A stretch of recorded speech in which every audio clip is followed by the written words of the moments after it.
So you want to be a doctor in the United States. In this video, I'm going to show you exactly what it takes to become a doctor, the exact pathway you'll take, and what your life will look like. In this video, I'll break down every step of the journey from the very first day of college all the way to becoming a licensed physician. Now, the first step to becoming a doctor is getting an undergraduate degree. This will usually take place within 4 years. So you go to a university and you'll major in something within the sciences field, something like biology, chemistry, biomedical sciences, anything in the pre-medical field.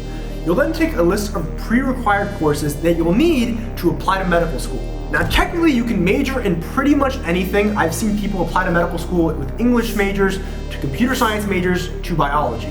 So remember, pick something that will help you prepare for the MCAT. Now, the advantage to picking more of a scientific major is that it'll help you prepare for the MCAT, which is arguably one of the hardest exams in the entire world. Now, that brings me over to step number 2. Now let's talk about the list of courses that you'll need to actually become a doctor and apply to medical school. So now I'm taking directly from Harvard Medical School's website of all the list of required courses. So each student is expected to have completed a course in behavioral sciences, biology, chemistry, biochemistry, physics, and math, as well as 1 year of writing is required. So as long as you can take all these courses, you can literally major in anything that you want. Now remember, you are applying to medical school, which is one of the most competitive fields in the entire world. You'll need a really strong GPA, get as many A's as possible in your courses, and then once you have that, congratulations, you're ready to apply to medical school. Now there is one thing that you'll need before you can actually apply to medical school, and this is called the MCAT, or the Medical College Admissions Test. It is a massive exam that usually lasts around 8 hours. It tests everything from biology, to chemistry, to critical thinking, to reasoning skills. Now, the MCAT has 4 different sections: biology, biochemistry,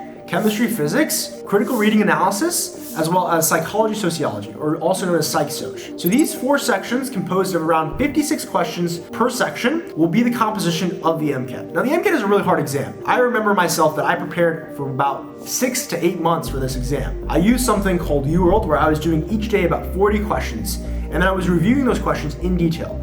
It is something that you'll want to spend a lot of time preparing for and really take seriously, because they do track the number of times that you take this exam. And I think only per year you can take it about 3 times. So it is a pretty high stakes exam. Almost every US medical school requires the MCAT. It is pretty tough, but it is your ticket to the next stage. Once you finish the MCAT, congratulations, you're 1 step closer to medical school.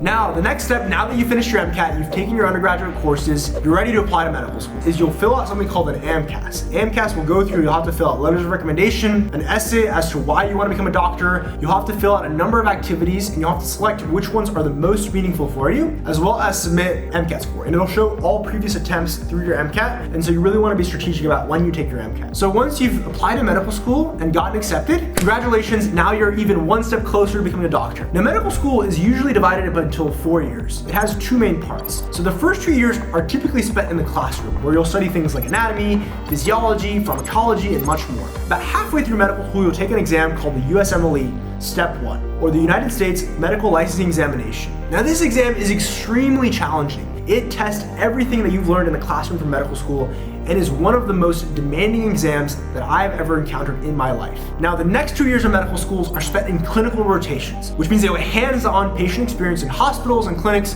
working alongside doctors and patients. This is really where you'll be able to transform the things you learned in the classroom to the patient side. And a lot of physicians and a lot of medical students will report a lot of enjoyment during these years. During this time, you'll discover which specialty you like, which one you may want to pursue. It might be surgery, pediatrics, internal medicine, psychiatry. The list goes on and on. You'll get hands-on experience, and hopefully after these years, you'll have some sort of clarity as to what you want to go into. Now you finish medical school, one of the most demanding parts of the whole journey becoming a doctor. Now you're on your way to residency. You'll have to submit something called a residency application that will show all of your publications, your grades in medical school, your letters of recommendation, and on the end of medical school, there will be a day called match day. And that will determine your entire fate for the rest of your life. Now, in residency, you train full-time in your chosen specialty.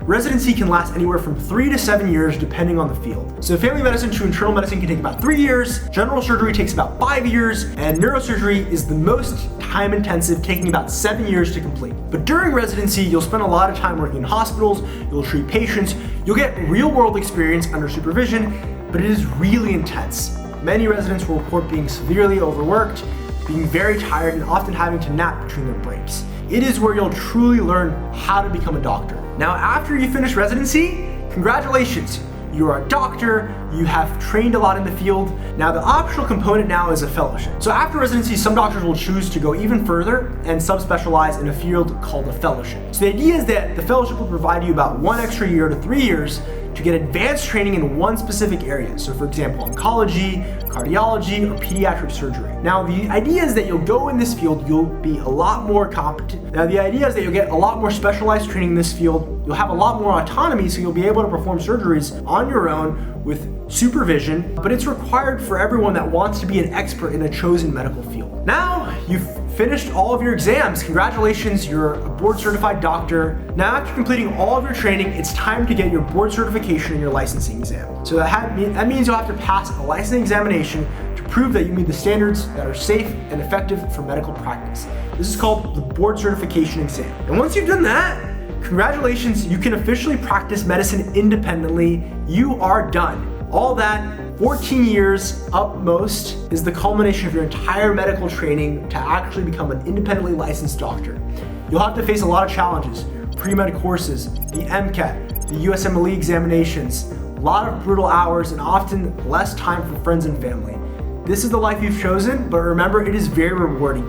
Each interaction being with patients is incredibly rewarding, and it is really a field where you realize how important your role is. You know, I am so early along in this field, I am personally so early along in this journey, but I'm already realizing how incredibly rewarding it is. The time you spend with patients, the interactions, and the emotional connection is something that I can only explain to you, that I have a hard time conveying with how amazing it is. Medicine is an incredible field, and it is one where you're able to change somebody's life in the matter of minutes. I hope this video inspired you to go on and to pursue medicine as a career and hopefully change the world while you're at it. But remember, even after becoming a licensed doctor, the learning never stops. Doctors are always having to keep up with the current curriculum and current medical knowledge and current research throughout their careers. Medicine is always evolving. There's always new research, new treatments, and new technologies, so doctors have to keep their skills sharp and they're constant learners for the rest of their life. Now to summarize everything, here's the exact steps.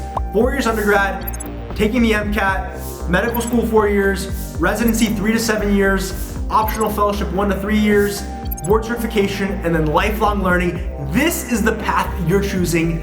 Lifelong and a challenging road, sometimes over a decade of education and training, but for those that have a passion, the patience, and the dedication to help others, it is one of the most rewarding careers in the entire world.